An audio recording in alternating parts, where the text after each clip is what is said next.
Hey, everybody. This is Sherry Ferguson with Portland Chamber of Commerce here with Portland Connections. We have a couple of great guests today, but today is a special day for one of our guests. So, Mayor Callis, happy birthday. Thank you.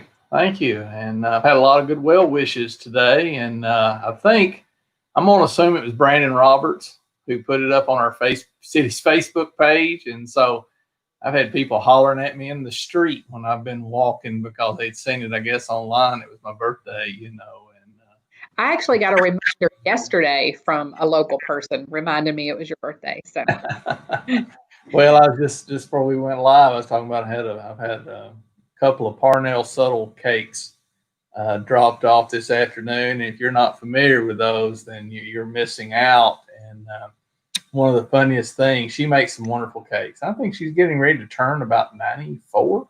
I think that's right. I think, and she's been making cakes. I know she loves to carry cakes to the police department and loves to bless a lot of people around town. But they would auction them off. And we were having one of those. Maybe it was the chamber thing. I don't even know what it was. It was a couple of years ago. We were at First Baptist Church's gym, and I was working the event, and they're auctioning off one of her cakes, and I hear the price keeps getting higher and higher, and I'm like, boy, somebody's really running that up. I said, boy, I guess that's an exciting thing. So I'm listening, and somebody turned and looked and said, "That's your wife."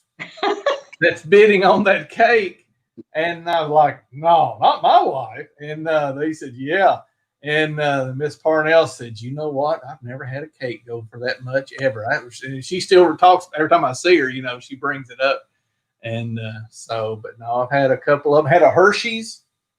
I hadn't had a bite of either one of them, but a Hershey's and a strawberry has been dropped off today. So maybe I'll get a chance to taste one of those. As soon as we finish here, I'll be down to sample both for your safety. Well, we blocked our building due to COVID-19. Okay. So allowing people in.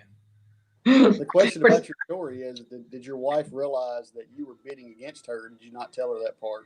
No, I wasn't. That's serious. I was. We wait on tables, and I didn't even know what was going on. And I thought, well, somebody really wants one of those cakes, And then so when they tell me, I look and find eye contact with my wife. And she's got, she's looking at him like, are you serious? But it was all for a good cause. I don't even know why we was raising money, what that was even for. I bet it was Relay for Life. Probably ladies' night. Yeah, probably was. I've had one of those cakes. It's worth every penny, I promise. It is. It is. Well, guys, glad to have both of you here. Just kind of wanted to talk to you a little bit. We got a lot going on, and we have an amazing police department. We are very blessed here in Portland, and I know that you guys have had a lot of people out showing their support during this time. That there's a little bit of unrest in several cities, and know that that's troubling for you guys a lot. So, kind of wanted to come on and talk a little bit about our Portland Police Department, and let both of you share a little bit about that. So.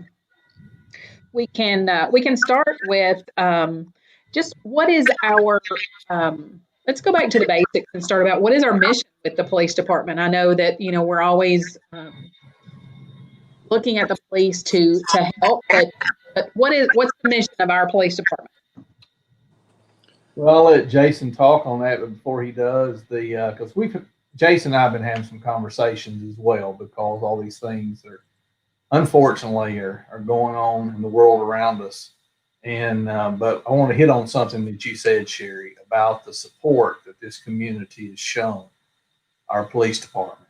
And if anybody ought to be going to somebody else's building for food, it ought to be us going to the police department, because somebody's dropping off food and goodies. So I want to say this, and you just don't realize what that means to the department. And to especially during this time with things that we see on the news. And we are blessed here in the city of Portland with the men and women of Portland PD, and we're blessed in this community. But it's one thing to talk about it in theory, and it's another thing when people go out of their way and they pick the phone up and they say, how many people you got in the building right now? I'm bringing a bunch of food, or I'm bringing boxes of pizzas, or I'm bringing cakes and cookies, or and it's people of all walks of life. It may be a mom with her 2 kids saying, I just want to give you this. Or it may be a factory who comes up and says, we just want to bless you. And I know that means a lot to the chief and to his department. And so I just want to say that thank you to the city of Portland. Thank you for your support and your kindness. That goes a long way into the morale of our department. Well, I'll speak on that for a moment as well, because we know how lucky we are here.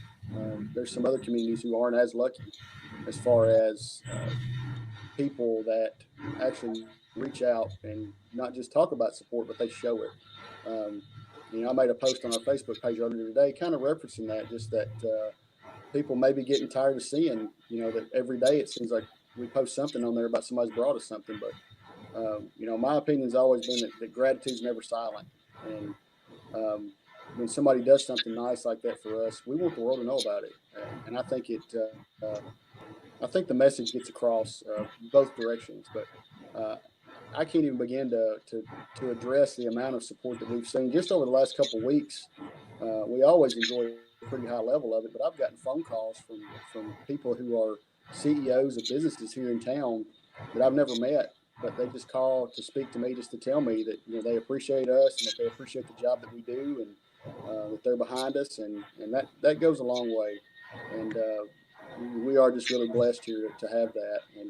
And I'll kind of transition over to Gary. You were asking about the mission of the police department, and as part of the accreditation process that we're in the middle of now, we had to write a mission statement. So I'll just read you our mission statement. We'll be rolling that out with our full new policy manual when we do that. But it's the mission of the Portland Police Department to provide safety and security to all the citizens, industries, and retail establishments residing within our jurisdiction, as well as those who visit our city as a result of their vocation or recreation. We strive for every individual to be secure in their possessions and to live without fear of crime or order. We will enforce the laws and ordinances of the state of Tennessee and the city of Portland in a fair and consistent manner, while simultaneously educating our citizens to the intricacies of those laws and ordinances. We will utilize a mixture of aggressive enforcement and community-oriented policing to provide an atmosphere of open communication and cooperation with our citizens. Our members will exemplify honesty, integrity, and sound judgment in the pursuit of improving the quality of life in our city. So we say all that to say it in short form is that first and foremost, we're going to treat people right. We're going to treat people the way they want to be treated, and we're going to be just as nice to people as they allow us to be. But there's a lot in there, and there's a lot going on. But I think it kind of encompasses what we want people to look for when they look at the police department. And I think Jason is right, and he does a good job. And I go back to something I heard him say just a moment ago, and where he talked about gratitude is never silent, and he exemplifies that, by the way. And so he'll always drop me an email.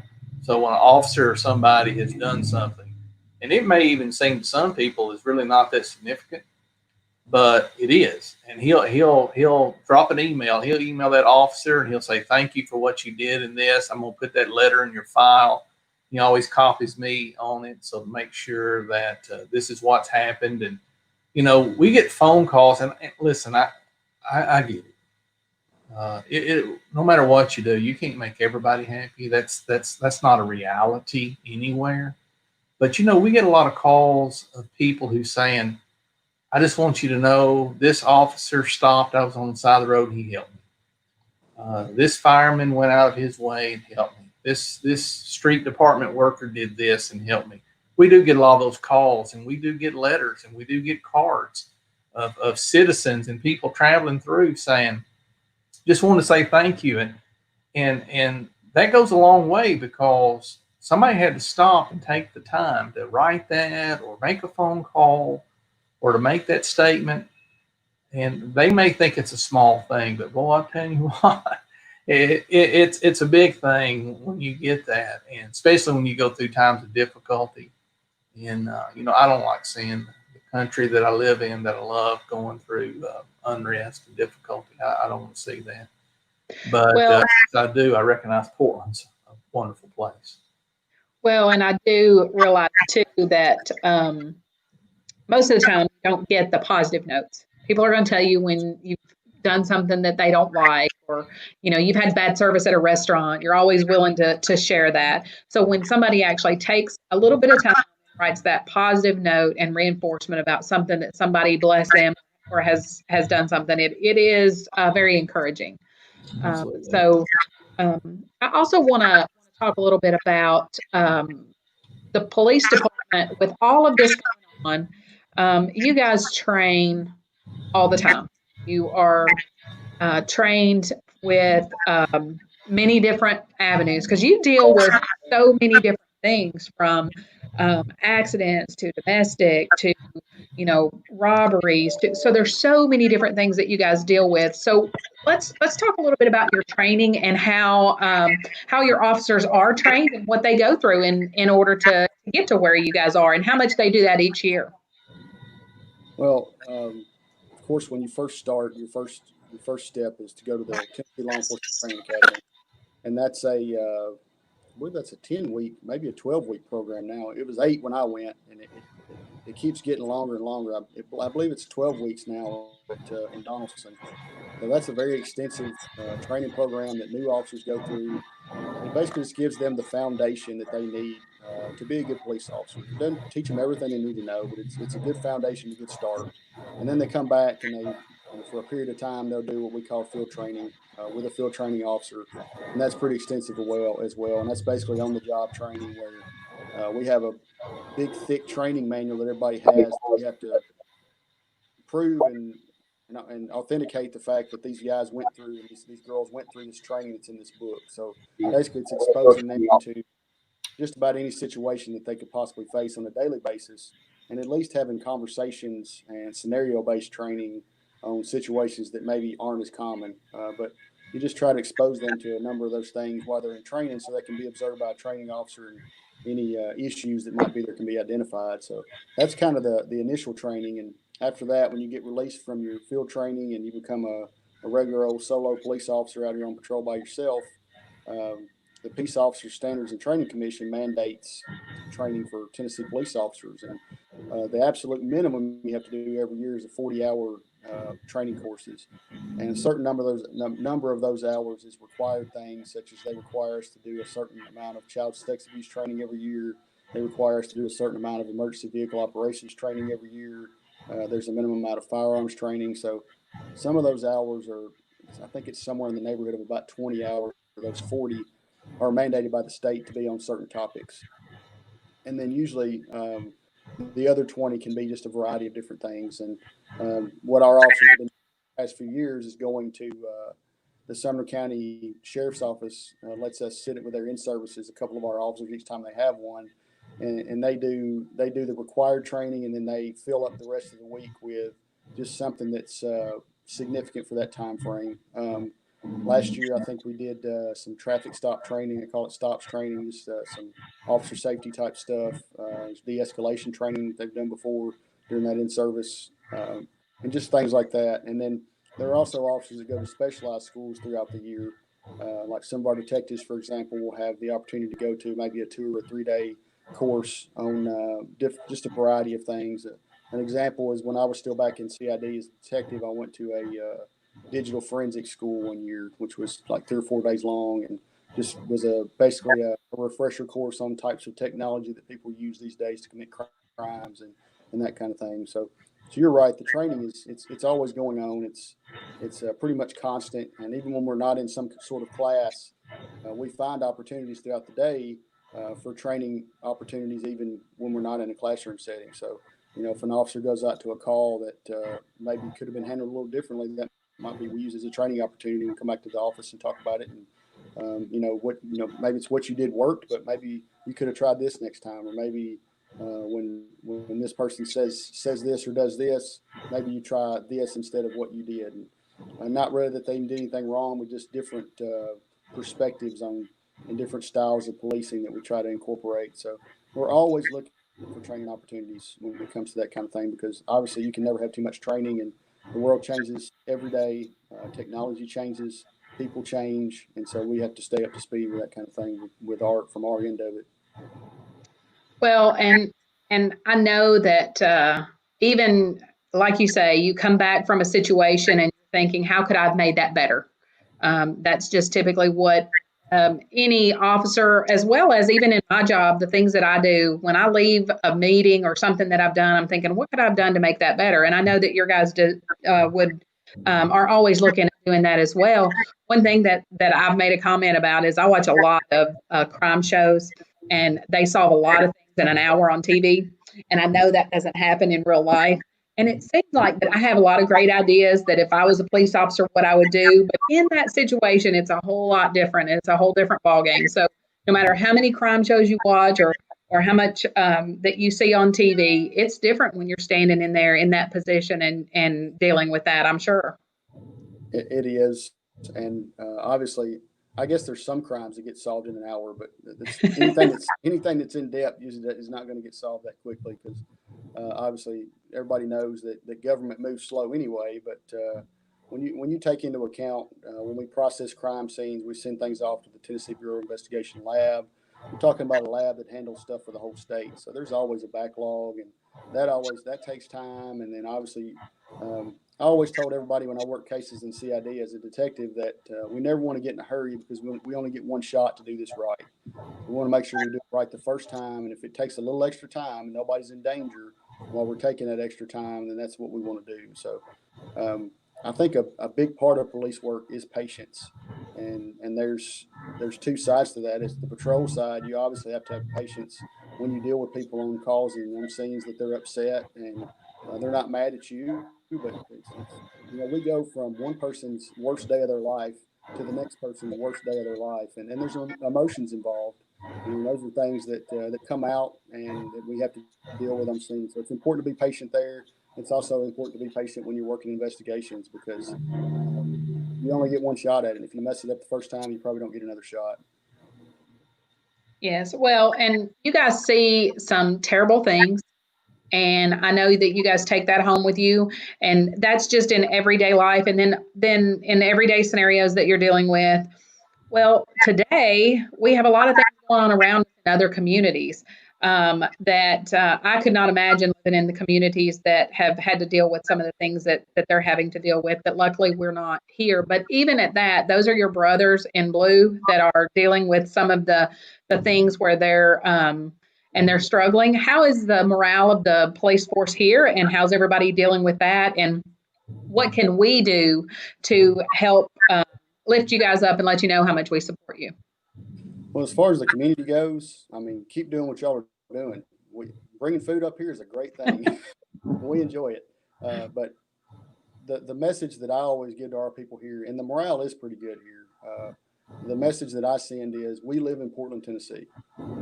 We don't live in Atlanta. We don't live in Los Angeles. We don't live in New York. And while we need to be aware of the things that are going on in the world, we need to be focused on our community here. And we need to be focused on how we should be conducting ourselves and how we should be doing business. So we actually had a supervisor meeting, myself and lieutenants and sergeants, and last Thursday. And that was part of the conversation was just, I wanted to know, I kind of asked them the question you asked me, which was, how are you guys feeling about all this? And they're pretty positive and upbeat. And it's got a lot to do with the fact that we get so much support from within our community here. But everybody watches TV, and it's hard not to get a negative feeling about what's going on in the world if you watch TV for any period of time. If you get on Facebook, if you get on any social media, it's just out there. It's in your face all the time. So I basically just told our officers that it'd be very easy to decide to disengage in times like this, where it feels like the world's against you. You may have the tendency that you just want to roll your car window up and drive down the road and just not have contact with anybody outside of calls for service. But that's not what we should be doing. We should be out here in the community creating our reputation. We shouldn't be letting people create our reputation for us. It's easy to not like somebody if you never talk to them, you never see them, and that goes for the police department too. So if all we do is run up and down the road and drive through a neighborhood with the windows up, it's easy for people to not really either not care for us or not have an opinion of us. But that officer that stops and walks up to the front porch and talks to the people that are sitting there for a moment just to find out what's going on in the neighborhood, that goes a long way. And I think FaceTime is key, and that goes for the police out in the community as well. So I've encouraged our guys to take any opportunity they can to get plugged into the community, to get out here and look for opportunities to engage with people, and have conversations with people. And we realize not everybody likes us, and that's just a fact of life. But that should not control the way that we treat other people, the way people look at us. And I think that's well put. And we hear the phrase community policing a lot, and it's a good phrase, and we should be policing the community, so to speak, or out and about in the community. But that means that's just not showing up when there's a 911 call. And unfortunately, when we get a 911 call, the situation's already escalated. That's why they're calling the police. There's already something happening, right? And like you say, sometimes people interact, and that time is not a good time. It's a stressful time.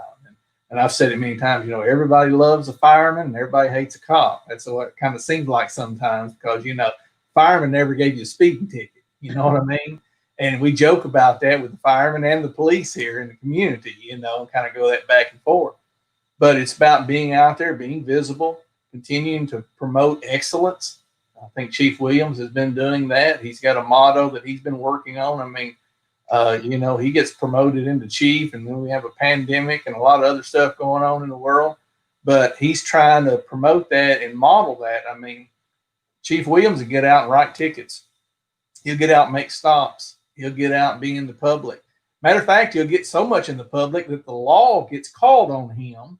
And so he's had 911 called about him a couple of times here lately because they were about a suspicious vehicle in the area, and he's out scaring people. So you want to talk about that a little bit, Jason, about why we're getting calls on our chief? But yeah, I had to change my style a little bit. I actually got the police called on me twice in one day. Both were in areas where people had requested extra patrol, and so I went to the first area and was just basically driving around the neighborhood. And I drive a plain white car. It looks like a police car, but I guess maybe to a kid or somebody that just doesn't pay really close attention, they might not know because it doesn't have any lights on top and doesn't have any stripes. But I'm just kind of checking out the community over there, and I backed up into the driveway of a vacant lot and was running a little radar just to see what was going on over there. And as I left the area, dispatch puts out a suspicious vehicle call right where I had left from. So obviously, I think that's a coincidence. So I'm getting ready to turn around and go back to answer the call, and I thought, wait a minute, I bet I am the call. So I called dispatch on the radio and asked them if is there a little bit of a delay on that, and they said, yeah, about 5 minutes. And I was like, well, that was me. I was over there doing some extra patrol. So I leave that area and go to the other area where we've had some traffic concerns and problems, and make a couple stops over there. And I took the opportunity to let me let my phone quit ringing here.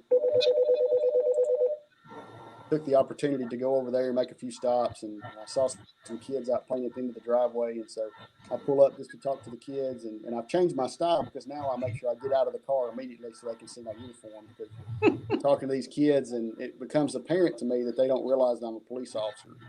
And so at that point, I'm like, what do? Like, if I start to open the door, they're really going to freak out. So it's like, I just cut my losses and y'all have a good day. And I left. And then the call comes out again about a suspicious vehicle. So I had to go over and fix that situation too. But the good news is I answered both calls that were called in on me so that it wasn't an undue burden on the patrol division, at least. Well, that's always a good thing that you're out in the community and you're out there checking on things. But it's also good that the community is watching people in their area. I mean, how many times do you see a suspicious car and you just, don't say anything, and then the next thing you know, something happens that if they had called, it might have helped. So it's good we've got people watching on both sides for that. That's an excellent point, and actually, that's one of the things that I pointed out, because the mother of the child was kind of embarrassed, and the children were embarrassed. But I told them, hey, you did exactly what you should have done. If you didn't know who I was, then you definitely did what you should have done, and that was go tell your mom what was going on. And the mom obviously made the right choice by calling the police just to be safe. So, I mean, nobody really did anything wrong in that situation, which thankfully there was not a situation. But I think that's what we want people to do. So, I mean, I know both of the people in those two situations were a little embarrassed because they called on the police, but I would want them to do the same thing again if they weren't sure, obviously, because if people don't call and tell us what's going on in their neighborhoods, a lot of times we'd never know. So. that's part of that community interaction too. It goes both ways. Well, and in this situation, it wasn't a dire emergency. It was something that people were calling just to check out. But most of the calls that go through 911, the person that's calling is already a little anxious and a little, there's a situation going on, and that maybe 2 minutes or 3 minutes that it may take to finish the 911 call because they're asking so many questions, it really brings on anxiety. So when you go to a call where they have been, again, it could be 3 minutes, but to them it's a lifetime. Well, It I really, tell you, let me just highlight that. So when we were going through the ECC, getting that up and running in the county, and so we were kind of tracking calls to make sure that what was being done was correct, and everything's recorded. Everything is timestamped. And I had an individual call me about a year ago, really upset, said he called 911 and said it was like 15 minutes before anybody ever showed up. And so we went back and ran it all. At that time, before we'd hired a director, Paul Harpsmeyer from Hendersonville had stepped in as interim. And so went back and reviewed the record of the call, the timestamps.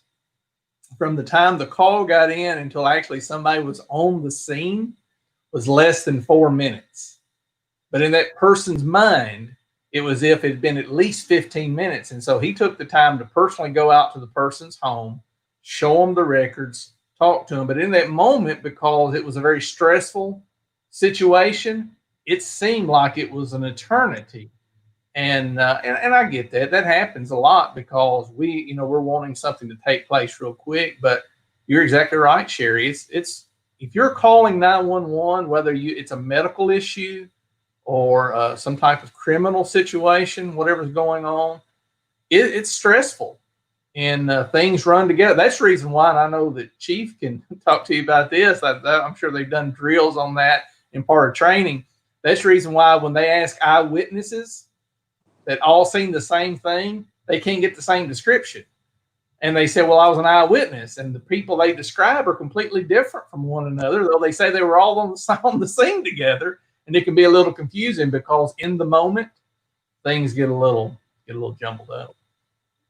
Well, that's true. And, cops, you've heard talk about cops get tunnel vision sometimes when adrenaline takes over and all that. Well, that happens to regular people as well.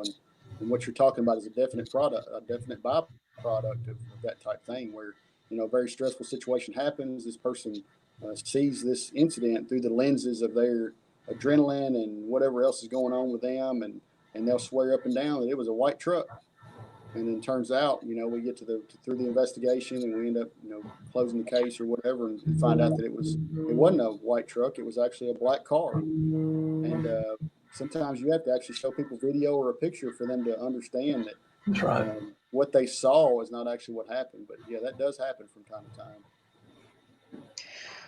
well, I know that I'm sure that there are things that happen just like that when you go back and you look at it, the situation was a little different than people remember. Right. My mom tells me stories from me in high school, and let me tell you, some of those stories are different from how I remember them. So how do you look into things? What's the accountability for your officers and the things that happen? And like I say, I have so much respect for what you guys do. And I know that 98% of the people, not just in Portland, in many of these communities do, but there's a few that question. So what is the accountability and how does that work for you guys? Well, there's nothing wrong with those questions because obviously we're human. We make mistakes. Things happen sometimes that shouldn't. We just have to make sure that when those things do happen, that we're dealing with them appropriately. Our system up here is that we have a chain of command in place, and I tell everybody that works here that everybody that works here is accountable to somebody, including me. And my goal is for each person here to be accountable to one person. You should have one boss that you answer to, and that makes things a lot more clear cut. So when somebody comes in, officer goes out to a call and they have a complaint about something that citizen has complained about something that happened, the first step is they'll talk to the supervisor on duty, which would be the sergeant or whatever shift is working. A lot of times, I'd say 99% of the time, any complaint that's made or questions that's asked can be answered by that sergeant because they're on the street with the guys. Sometimes they may have even been there and they might have even seen what happened. So they're able to have the person take a step back and maybe look at the situation differently and understand that, why whatever happened, why it happened. So, but in the event that the sergeant can't remedy the situation, then the next step up the rung is the lieutenants. We have 2 patrol lieutenants.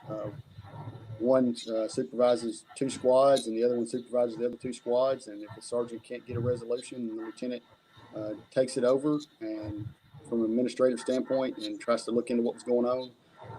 If the lieutenants can't figure out what's going on, then it goes up to the assistant chief, and then ultimately it ends up with me. And if nobody here resolution to what's going on and we can't get relief for the person that whatever their complaint or their concern is, then obviously the mayor is the next step. So we got a lot of different steps in place and a lot of different people that can look at stuff like this. So because everybody has different strengths, so obviously, one person may be able to solve a problem that I wouldn't be able to solve just because they might have a relationship with somebody that establishes some trust that they might not have in me, or somebody just might be better at talking to certain kinds of people. So we have a variety of people up here who are able to look at a situation. And usually what will happen is the sergeants are usually able to resolve those situations. And they'll always come and just kind of tell me what's happened, say, hey, we had an issue here. This is what was said, but this is what actually happened, and we took care of it. So, but everybody's accountable. At the end of the day, if you make a mistake, there's consequences for your actions if you do something that you shouldn't have done. So, there's plenty of oversight, and there's definitely enough people and enough eyes on it that somebody's going to catch it, and the appropriate action is going to be taken. Well, we kind of highlight that a little bit further. So the council approved funding a few months back, and we're in the process of going through that company. The chief is working on that particular company to purchase new in-car cameras and body cams, and something we haven't done. In fact, we had some officers that provided their own, but we didn't have it as a matter of the city doing it. And very thankful for the council, and it's a two-way thing. It's for the confidence of our officers. It's confidence for the community. And you ask the officer, that's wanting to do the right thing. It's out there, it's doing their job the right way. They're okay having that video when they go back and say, see, I know that's what somebody was telling you, but this is what happened. I've got it, in the car camera, on the body camera, and all those things. One of the aspects of that. So we'll talk just for a moment. So the story that's been floating around for a long time with Metro Nashville is how do they institute the body cameras? Now this has been going on for 2 years, and so they went back and forth, and their biggest holdup on that is storage. And to be able to go back and store all the video, to be able to go through it, they were going to talk about from the Department of Justice side of things, the court side. They said it was going to have to hire like 200 people, and it was going to cost $30-something million so they could go through that. And all of a sudden, they've been battling that back and forth, and they dropped the cost down to $2.1 million. Going to not hire as many, but they're going to defer the cost to 2023 to Motorola about the storage. And so storage and redaction is 2 issues that personally from the city of Portland, I don't want to be faced with that. We want something easy to handle. We want cloud storage. We want offsite. We don't need to hire people that's managing that. That also takes some liability off our being, because they say, listen, we don't control that. Here's the footage. They manage the footage and take it. And so the chief's been working on that, working with the company and getting that. So we'll start getting as soon as we can. We'll get that implemented. We had some old in-car cameras that wasn't up to snuff, or you couldn't buy parts for them and stuff like that. And I think they still got a few boxes of VCR tapes out there they used to have from the old VCR tape era, and so things have changed a lot on that. But data storage, that's a big deal. And so we don't want to have to handle that in-house. We want to be able to go outside. But that comes back to the accountability, the transparency you were talking about. It also goes back into moving into having an accredited uh, uh, department. My hopes were that by the time of this end of this term, the city of Portland's police department would be accredited through Talia. And the chief's been working hard on that. He's got a member of his staff leading that, and they've made a lot of progress and through that. And we're hoping in a couple of more years, because it's a process. They usually say it takes about 3 years. You could do it in maybe 2, but it usually takes about 3. And I think they're on track. And you go through that entire process, and that also helps us with policy ordinances. Instead of us writing basically our own policy, it's where we're adopting tried and true legal policies that are come through the state and those things that we do. So I'm excited about that. And I want to see the city of Portland be able to say, listen, we have an accredited police department, and we're meeting those standards and continue to provide excellence in community policing. That's a big deal. And part of that accountability and transparency will be the in-car cameras, the body cams, and those things. But also getting out there and, just like the chief said, making yourself known, getting out into the public. I mean, we've got some officers that do a really good job at that. We've got a couple that we talk about that, they're going to go around, they're going to do those business knocks and checks, and they're going to say, hey, how's it going today? You doing all right? They'll go to a church service and say, everything going all right today? And they make themselves real familiar with the community, and they always make that contact. They build those relationships. And that goes a long way, because the last thing we don't want to see, our police should never be seen as an enemy or as them. And it's us. We don't want that. We don't need that in America. We don't need that in the city of Portland. We're in this thing. We live together. You know what I'm saying? And so our policemen live in the areas, and they go to your grocery store with you, and they do all of that. And we want them to just be able to respond, uphold the law, treat everybody with respect, treat everybody with dignity and compassion. And if we can do that, and I think we are doing that, if we can do that, we're going to be the better for it, I believe, as we continue to move forward. But the chief could probably talk about the Talia a whole lot more than I could.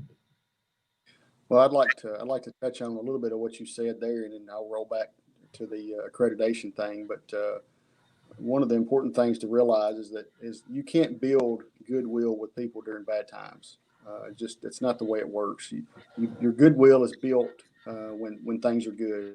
And so, luckily, we've been out here in the community for as long as I can remember, establishing goodwill. And so, as we go through trying time here, that goodwill that we've established during those times obviously helps us now. You can't wait until something bad happens and then try to run out into the community and start making contact with people. We want to ramp that up. We want to do that more now as far as contacting the community. But the fact that we were doing that all along is probably why we're in such a good place as it is now, and why people appreciate it so much, because we put ourselves out there and make ourselves available. So that's kind of accessibility is a big part of that. So I think that's important. Going back to the accreditation thing, this is going to be a huge milestone for our agency. It's a long process. It's a grueling process, but anything anything's worth doing is obviously not going to be easy to do. So basically, through this process, we're going to be rewriting our entire policy manual. And TALIA, which is the Tennessee Law Enforcement Accreditation, requires us to have 24 chapters of policies, of different types of policies. And that's at a minimum. We'll actually probably have a little more than that when we're done, but the process consists of us writing those policies and submitting those policies to them for review. They look at them, make sure that they meet the standards that are required. And then we're coming up on our third benchmark now, which is where we'll be submitting the most liability type policy, which is like use of force, vehicle pursuits, that type thing, for them to approve. Probably within the next 2 to 3 months, maybe 4 months, we'll be completing those 24 chapters. We're probably only about 4 or 5 chapters away from having the entire policy manual written. And that's due to some hard work by a lot of people up here. A lot of time spent behind a computer, probably going home with a lot of migraine headaches headaches because they're staring at the computer all day. But here in a few months, we'll be rolling out our brand new policy manual that's going to be up to the standards of TLEA, which is best practices for modern day law enforcement. And so the next step after that is they'll give us some time to operate under our policy, and they're going to show up and do what's called a site visit. They're going to send their assessors out here, and they're going to look at our policy manual again, and then they're going to say, prove it. They're going to say, show us how you're doing this. So we'll have to provide empirical evidence that we're actually following these policies. So, and a good example would be part of a pursuit policy is the reporting requirements as far as what's considered a pursuit and how do you report that? Where does the report go? And so part of that proof would be we'd have to produce one of those reports that our policy says that we do, and it would have to meet the standards that policy says. So there's just a long list of proofs we'll have to provide. And that's probably the biggest piece of it is when they actually show up. But the other biggest piece is getting the policy manuals written, getting the policies written.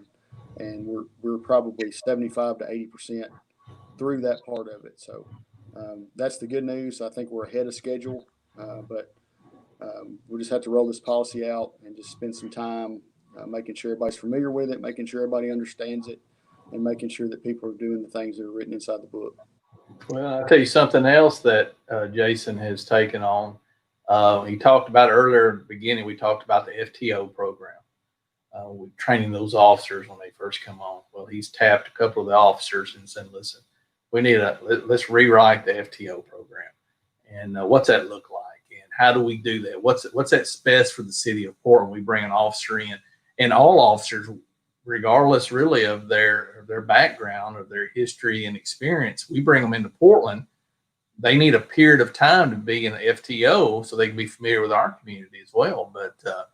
But if Jason wants to talk about the FTO program he's trying to get going and rewriting that, I think that's very proactive on his part. Well, we had a pretty good FTO program anyway. There was nothing really wrong with it, but obviously there's always room for improvements and things. So we've tapped 2 or 3 people up here that got a lot of experience in training. Basically just said, look at this, fine tune it, and let's anything that needs to be changed, let's change it. So that's kind of where we're at right now on that. The manual is pretty much done. It's just a matter of when we get around to hiring somebody who's uncertified to do the whole manual with. Because there's obviously different standards for certified officers who have already worked somewhere. Their training process will be shorter than a brand new officer. So, but the importance of that training manual is that you have to not only say that you've trained your people, you have to be able to prove it. So if you have an officer that does something and acts completely outside of policy, it's not enough to just say, well, he acted outside of policy. You have to be able to show that not only was that policy written, but that person was aware of it and was trained on that policy. So in the unlikely and unfortunate time when something like that happens, it's a liability issue for the city if you don't have those training manuals and keep them the way you should keep them and keep track of the documentation like you should. So my opinion is the most important job at a police department is the field training officers, because they are basically who is creating these new officers. They're the ones that are teaching them how to do what needs to be done and sending them out on the street. So a lot of times your officers are a product of whoever's training them. So that's probably the most important job there is, in my opinion. Somebody has a question here, just wondering when or are we going to crack down on the big trucks riding in the inside lane in town? So I know that's we put that into place, and a lot of the trucks do follow those guidelines, because I notice that a lot. They're in the right place and they're doing what they're supposed to, but there's always going to be that one. So so you want to address that just for a second? Well, that issue is very similar to a lot of traffic issues. Obviously, we got those signs posted, and they're supposed to abide by that, but they don't always do it. And when we see it, obviously, it's something that we take action on, that we address. But the issue is most of our patrol officers drive these really, really visible police cars. So sometimes it's hard to catch people doing things that. Because a good example is I can go out here in my truck when I'm off duty, and I'll see 15 or 20 different traffic violations. Because nobody knows who I am and nobody recognizes my vehicle. But the second I pull out of the parking lot, even in my plain white police car with no lights on it, people know it's a police car. And so it's kind of a cat and mouse game when it comes to that kind of thing as far as being able to see it going on. To answer that question is when we see that going on, obviously we take action and do our best to try to address those problems. But um, seeing it, knowing it's going on and seeing it are sometimes two different things. Well, I don't speed as much when there's police around. I mean, I mean at all. What are you talking about? Yeah. So it is true. Even if you see a car that's similar to a police car, you're going to do, you're going to mind what you're doing a lot more than if you don't see any police car around. So that is something that I see it, but again, they're not going to abide by it because I'm sitting there. But we have made a lot of progress. A lot of truckers, they're used to it across the country, and when they see that sign, uh, they usually abide by it. And I get out and kind of ride the city quite a bit, so I make a lot of rounds daily, and get to watch some stuff. And so I can also, it's kind of like sometimes you're behind a truck and you can't see the signs because you're behind a truck. And then if another truck is next to one, he never sees the signs. He don't know what's in Portland. He don't know the law in Portland, and he could drive through the city. But for the most part, when they see it, we had the street department go out there and put some flashing lights on those signs to bring more attention to that. But it was one of those things. Last year, got to working on that, had T-Dot up, and I said, "Hey, can we do this?" Because I'd always been told you couldn't, right? And they said, "Well, maybe you can." And so we brought everybody up and we looked at it, and they said, "Yeah, we think you can." And so we passed the ordinance, and I think it's made a difference. I really do, because I watch a lot out the window and I see the trucks, and so they do a pretty good job. Always going to be those. Remember, they can be in the other lane if they're going to be turning soon or doing all that stuff. So they have the right to do that if it's part of their route, so they don't have to get over real quick. But do some do it? Sure, absolutely they do. And it's just like the chief says, if you're not right there on top of it when they do it, it's kind of hard to enforce that. But I think it's made progress. I really do.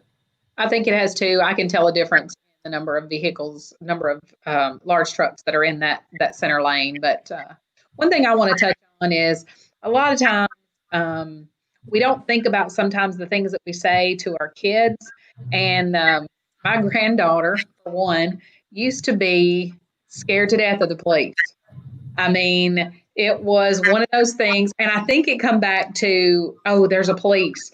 If you're driving down the road, check your speed, those kinds of things. So a lot of times things that are said, not meaning anything bad, they take that the wrong way. So I'm really glad that you guys get in the community, because that's one way that I've actually showed her, police officers are good. That's who you want to go to if you need something. So a lot of times it's kind of like Santa Claus. We scare our kids of Santa Claus. We say, you better be good or Santa Claus isn't going to come see you. So we have to be careful on the things that we say to our children, because they're very impressionable and they take everything literal. So when, I'm going to go tell that police officer on you, that's not a good thing to say. No, it's not. And, I mean, for years, I pastored for several years, and parents would tell their kids at church, if you don't straighten up, I'm going to go tell the pastor. Well, the bad thing was the kid always seen me as like, oh no, they didn't want to be near me because that's the guy I was, going to get me in trouble. And you're right. So if we're telling little kids, hey, if you get in trouble, I'm going to call the police. Well, they only identify something bad happening with the police. And so I think you're absolutely right in that as well. So. And the COVID has kind of halted a lot of that interaction. And I'll be glad when we can get back to that. It's really good at the back to school bash or the Music on Main or the Strawberry Festival when the officers are standing around and the kids go up and talk to them and get their picture made or whatever it is. I think that is reinforcing the good side and that you're on their side for that. So I'll be glad when we can get back to those times. Yeah, you're right. And the school resource officers are a great avenue for that too. I don't know if you know or not, but I taught DARE here in Portland for 5 years ago. Back when I first started as a patrol officer up here, I taught. I was a part-time DARE officer and a part-time patrol officer, so I spent a lot of time in the elementary schools, and I forged relationships with kids. When they were anywhere from kindergarten to fifth grade, and those relationships still hold today. I still have kids that were my DARE students who are now 21, 22 years old, who will call me on the phone to tell me something that they wouldn't tell anybody else. So I think it's important to be in the schools too, and I think that's a good function of the school resource officers, not only to function as safety and security for those schools, but also to just have a human being wearing a uniform that they can get to know and see that officer is actually a person. It's not just a uniform and a badge, and there's a personality there, and somebody that has a family, and somebody that has friends, and just another person just like them. So I think that's a good point as far as the community events go. But I think the SROs definitely serve as a good avenue for that.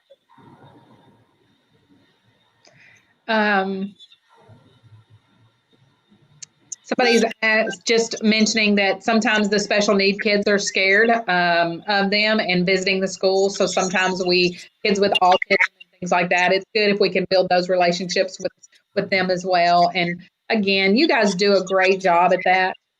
Just being in the community when we can be in the community.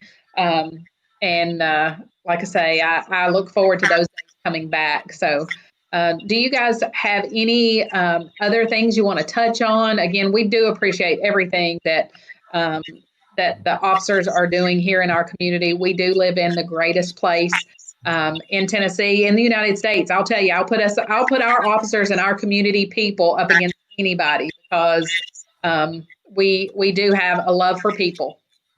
Yeah, and here's the thing, maybe people could post. I know this is on Facebook Live, so maybe we can get some people. So you're looking at the screenshot here, and Jason is several years younger than I am, but does he not look older than me? I mean, do I not really look younger than him? I mean, I'm 54 and he's like 27 or something, but I think he looks older than I. So if you want to comment on Facebook right now and tell us who you think looks older. I'm pretty sure it's Chief Williams looks older than me, but I'm just. It's wisdom. That's what it is. Wisdom. I think I'm glad you're sticking to the 2 frames on that side, and we're not including my frame in that. So that was a wise decision. This is natural color here, Sherry. So I don't do anything. Mine is too. What are you talking about? All this is all natural. So, however, somebody in the middle there is definitely married, as far as just keeping the conversation among the 2 men and not including the woman in the age conversation. Yes. He's learned a lot. My hair was jet black when I came mayor. And, here a year and a half later, it's falling out and turning white. So, Well, when you become mayor, we cancel the Strawberry Festival. We have a pandemic. We are in what have you done? Been pulled on open. I mean, like what else? I remember talking to a group over here in Middle Tennessee, Leadership Middle Tennessee, and I said, I really don't want to be the mayor when we cancel the Strawberry Festival due to a pandemic. And then fast forward, and we had to cancel the Strawberry Festival for a pandemic. And I'm sure, you know how they put the pictures of mayors in the hallway at City Hall, we used to have them? There'll probably just be a big X, drawn on mine as the guy we can't wait to, because of but it's part of it. Everybody, such a time as this is what the Bible says. So that's what I'm doing, I guess. It is. Well, I do, like I say, appreciate both of you. I appreciate Mayor Callis. You have had great leadership throughout all of these issues that we've had. I mean, again, I don't know if there's a cloud following you or what that is, but you've actually, go ahead. I said it's following one of us. I'm just not sure which one. But you've done a great job leading, and we are glad. I've actually had other communities talk about Mayor Callis and the way that he has led through the pandemic and through these things that we've had to deal with. So we do appreciate you. And, it's one of those things where I want to say my mayor's better than your mayor. But well, let's talk about some good news real quick before we sign off. You ready for some good news? Yes. So was you on the ERG call yesterday? Yes, I was. Good chance. And so I went to that website and I pulled up some data on there. So Tennessee consumer spending right now where we are is 4% greater right now than it was in January of this year. Think about that for a minute. So consumer spending is up 4% from where we were in January. So things are starting to come back. And also unofficial, okay, because I can't confirm what I can't tell nobody. But the 37148 zip code is about 26,000 people according to the census, about twice the size of our community. So it's a big zip code. Makes up, depends on census numbers, 13 to 14% of the county's population. So, but the positive cases in 37148 is less than 8%. So while our population makes up about 14%, the number of positives in 37148 are less than 8%. So that's good. We don't want to see nobody else suffer, but at the same time, we're glad our numbers are not on track with the rest of the area, and so that's positive. I think being outside, getting a little sunshine, going to go a long way, and hopefully we'll see this thing get out of here. I know Nashville's going into phase 3 come Monday. I heard that. So I think that we're getting there. It's just a long, slow process. Well, some of us, I'm not mentioning names, but like Chief, but some of us look better in a mask than others, but it is what it is, right? Yes. So I don't know. Well, we do appreciate both of you. And if there's anything that the community can do to help you, let us know. We'll get it out there and they will come running. I know that they will. So if we can help you do anything, you just reach out and let us know. Well, Sherry, Thank you. I appreciate your support always. And you do a great job of getting out in the community as well. And you do a great job of helping us get out in the community.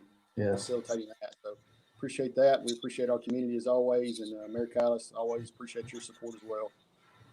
Thank you, guys. All right. Y'all have a good day. See ya. You too.